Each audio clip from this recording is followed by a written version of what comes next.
Most of us go through life using all kinds of objects, eating all kinds of food that comes out of all kinds of packages without giving them a second thought.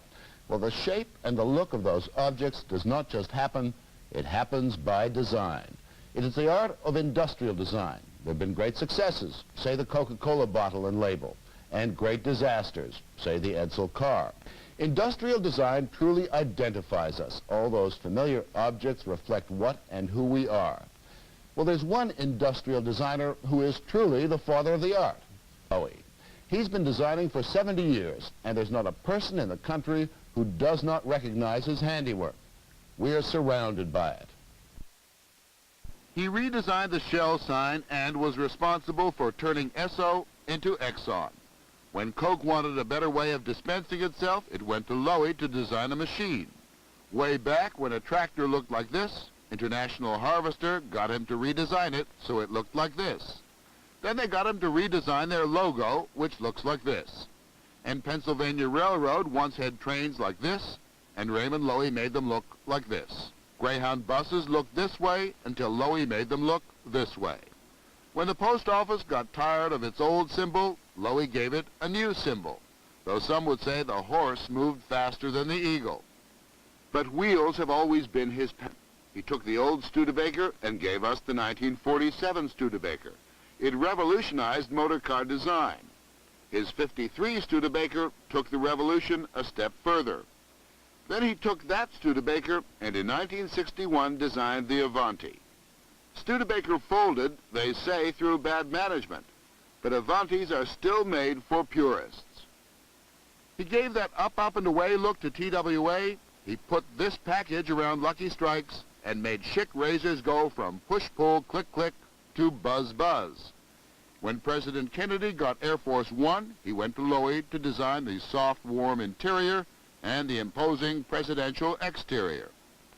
Everyone making almost everything went to Loewy, from beer containers and vitamin bottles to department stores and ferry boats and sewing machines and popcorn machines and tables and chairs and cups and saucers. All are worldly goods and even goods for outer space.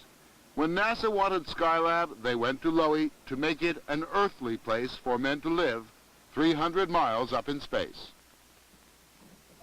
Loewy himself lives in great comfort, partly in a chateau outside of Paris, and in the cold months in a house he designed in Palm Springs, California. He is 85 years old now, but his eye and his mind are as sharp as they ever were.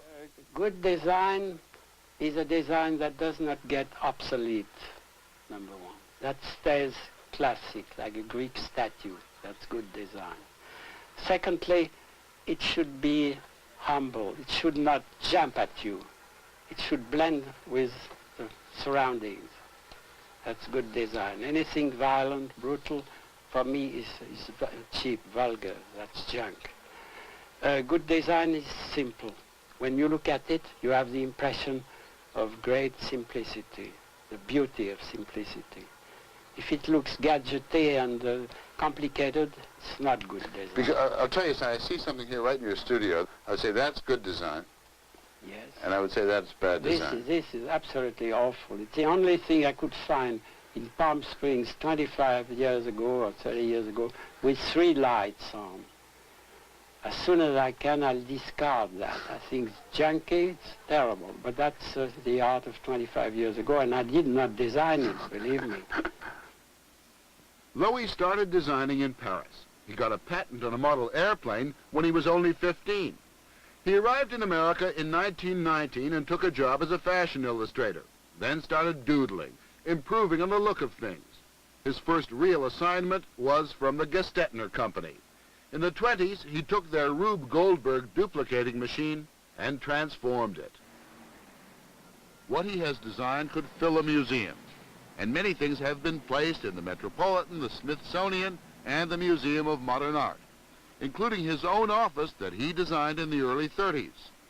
Loewy is one of the founders of streamlining. You can see it in his 1934 Hotmobile. The design was not only for aesthetic, but for aerodynamic effect. His point was to make commonplace things easy to look at and easy to use. And that is visible in all of his work. Even things that seem old-fashioned now have a classic look to them. In Palm Springs, we asked him to cast his eye on some recent designs in one of the biggest shops there, the Allen Ladd hardware store. Now, I'll let you guess, say how you can tell time from that clock. Well, there's a square with some fabric, and then inside it another square, and then a black piece of glass. Well, I can't guess. Wait, clap your hand in this. Here's the time. But please, okay. Now, above it is a much less sophisticated clock, but at least it tells you what time it is. Easy to read. And it's cheaper. A phony adaptation of technology, because this is high technology, you know. You look at that, this is fantastic. What about the packaging? This package, well, those three roaches seem to look at television. I'm sure it's not 60 minutes, but they are looking at television anyway. I think it's... You don't feel it's threatening enough? I mean, no, as packaging. I think it's a dreadful package. But these batteries, for instance, are very well designed. And packaged. And packaged. It's plain, it's But simple, what would you nice. do? What would you have, roach being stomped on, or No, what? I would show them on their back with their legs up, killed, which is, I think is a purpose. Can we find something good? Oh, here's a welder. This is a beautifully designed hook. You don't see the fasteners, you don't see the screws, you see? Is good design more expensive than bad design? No, it's usually cheaper. That's one of my main, most irritating things for me, that the added artistic touch adds cost and makes the thing usually, if not ugly, at least a little bit vulgar. Oh, here's a very interesting little gadget.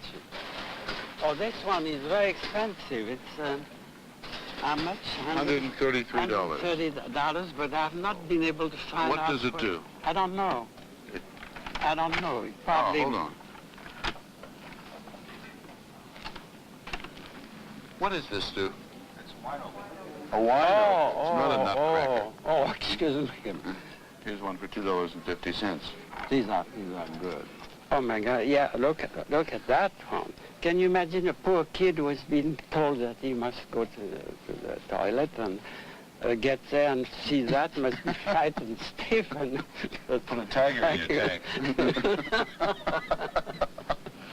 You put a tiger. Oh my God! No, that's funny. Is there art in something as familiar as a garbage truck? Yes. Well, I wouldn't say art, but it's designed purely for function, and usually what expresses function correctly, directly, is good. Then that's permanent value, aesthetically speaking. Among all the things that you designed, what was the biggest challenge, the most exciting? NASA, without any doubt. NASA. Skylab. My assignment was to make sure that 3 men could stay 3 months in space. And asked me, would you accept the responsibility? And I accepted it with great pride, and spent many nights wondering if I had guessed right, because what we did had to be educated intuition rather than anything else. No experience. No experience whatever. We had to establish in space a 1G atmosphere, ambience. 1G being, well, the gravity 1, which is Earth's gravity, compared to 0G, which is no gravity in space. But mostly, and the most important, they all agree, that I wanted a porthole, that is a window on the world. So by putting a porthole in, they spend most of their free time looking at the Earth. They could see highways, they could see cities. They were not isolated from the world, and that did a great deal for the morale. This could be the best representation of Raymond Loewy's work. Uncluttered, unself-conscious.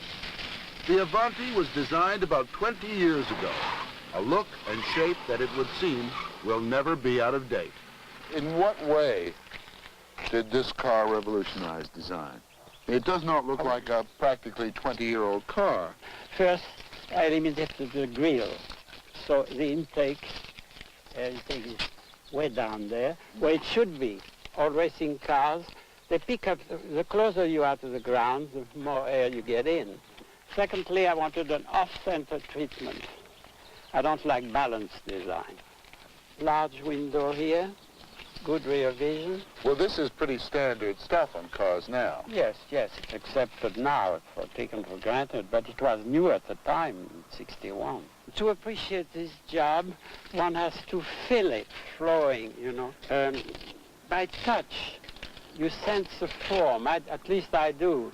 Even better with my eyes closed. Does the look of a thing really make any difference? I mean, does it matter to consumers?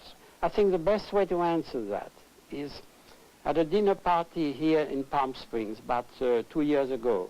I was sitting next to a charming lady who said, Loewy, you are a designer. Yes.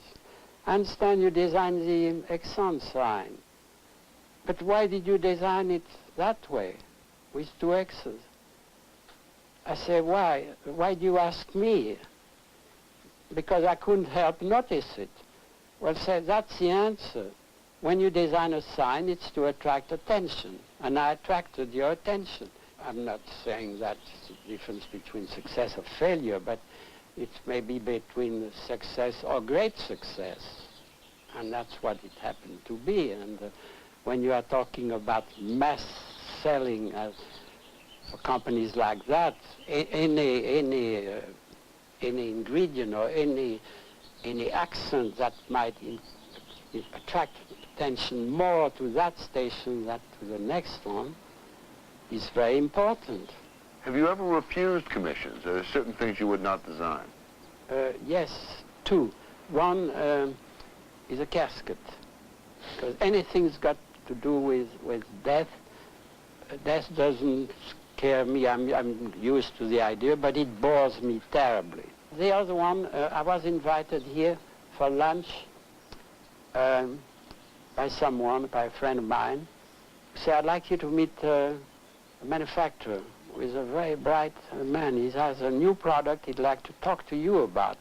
He said, we've developed a new hand grenade, and we would like to increase the fragmentation so we get perhaps smaller fragments, but more of them.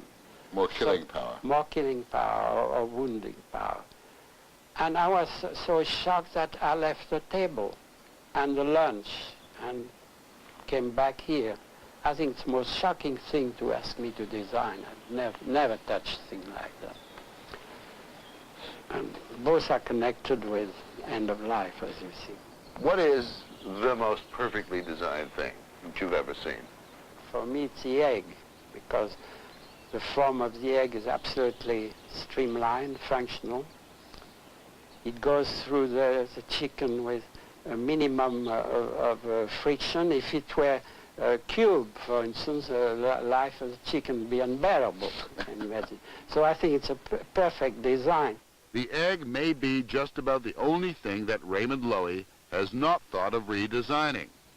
At 85, most men have become conservative in their ideas and prefer the present or the former shape of things to new ideas. Not so with Loewy.